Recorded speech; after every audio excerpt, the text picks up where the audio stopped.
Hello my friend, welcome to the session of wellness wonder and learning. आज मैं environmental pollution के बारे में बात करूंगा।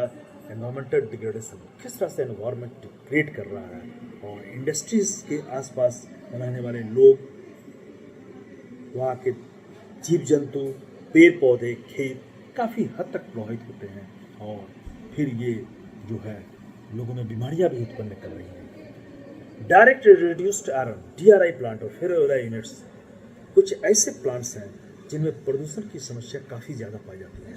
मुख्य रूप से इनमें वायु, जल और ध्वनि प्रदूषण पाया जा रहा है। वायु पोल्यूशन का मेन सोर्स जो है वो डस्ट है, कार्बन मोनोऑक्साइड है और सल्फर डाइऑक्साइड जैसी खतरनाक गैसें हैं।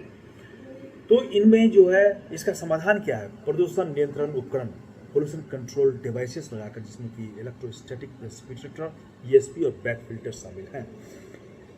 कारखाने के आसपास हरियाली बढ़ाना और सख्त निगरानी। सरकार को नियमित निरीक्षण और कड़े कानून लागू करने चाहिए। कड़े कानून है भी लागू और इसके सख्त इम्प्लीमेंटेशन की आवश्यकता है। ये उपाय पोल्यूशन कंट्रोल को रोकने और मानव स्वास्थ्य की रक्षा में सहायक होते हैं।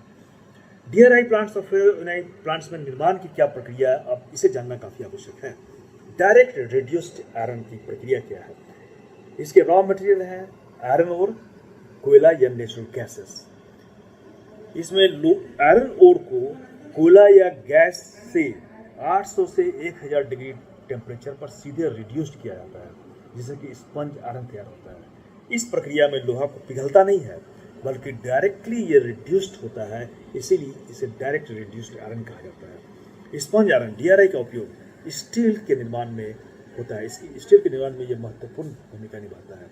फेरोएल्युलाई यूनिट्स की क्या मैन्युफैक्चरिंग प्रोसेस है?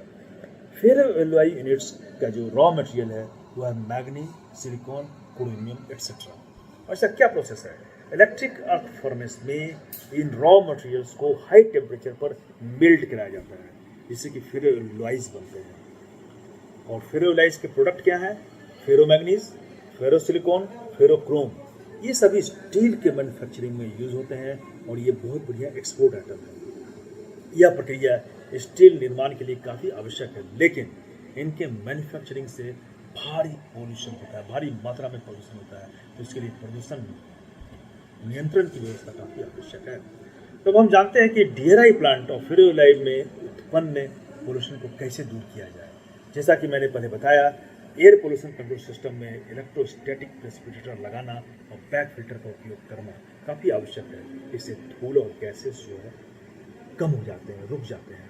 लेकिन इसमें काफ़ी आवश्यक है कि इलेक्ट्रोस्टैटिक प्रेसिपिटेटर जो है उचित कैपेसिटी के लगाया जाए, इसके इलेक्ट्रोड्स जो है रेगुलर काम करें।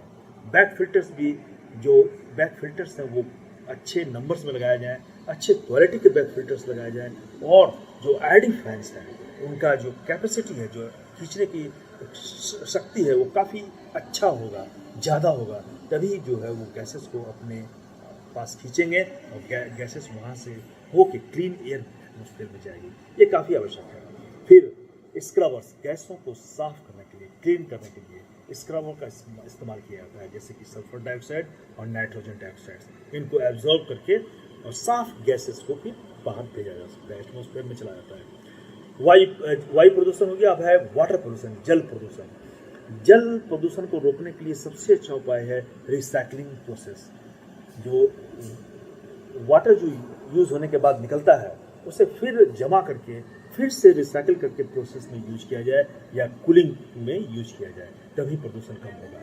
फिर है साउंड पोल्यूशन, ध्वनि रोधक दीवारें को लगाना। साउंड प्रूफ वॉल्स अगर लग जाए और एम्प्लॉइज जो श्रमिक जो काम कर रहे हैं उनको ईयर प्लग्स दिया जाए, तो इससे जो है साउंड पोल्यूशन रोका जा सकता है। और उत्सर्जन की निगरानी, नियमित निगरानी जो है, सर्विलेंस जो है, पोल्यूशन कंट्रोल के लिए जो इमिशन जो हो रहा है वो विदिन कंट्रोल है या नहीं, पोल्यूशन बोर्ड द्वारा इस पर सख्त निगरानी काफ़ी आवश्यक है। तो इस तरह से इन सभी फैक्ट्रियों से हम प्रदूषण को कम कर सकते हैं। टाटा स्टील और जिंदल जैसी फैक्ट्रियाँ जो है ये एनवायरमेंटल स्टैंडर्ड्स को काफ़ी महत्वपूर्ण मानते हुए ये सभी पोल्यूशन कंट्रोल डिवाइसेस का हमने उपयोग किया है और वहाँ पोल्यूशन जो है काफ़ी नेग्लिजिबल है, नहीं के बराबर है। तो इस तरह से अगर प्रबंधन द्वारा और जो मैन्युफैक्चरिंग प्रोसेस में इन्वॉल्व है उनके द्वारा अगर इसको सही रूप से मेंटेन किया जाए और सही रूप से इन पोल्यूशन कंट्रोल डिवाइसेस को चलाया जाए तो ये यूनिट्स जो हैं प्रोडक्शन की महत्व ख्याल से काफ़ी अच्छे हैं और पोल्यूशन अगर कम जाए तो आसपास के एरियाज में पोल्यूशन नहीं फैलेगा। ये बहुत ही महत्वपूर्ण है। धन्यवाद।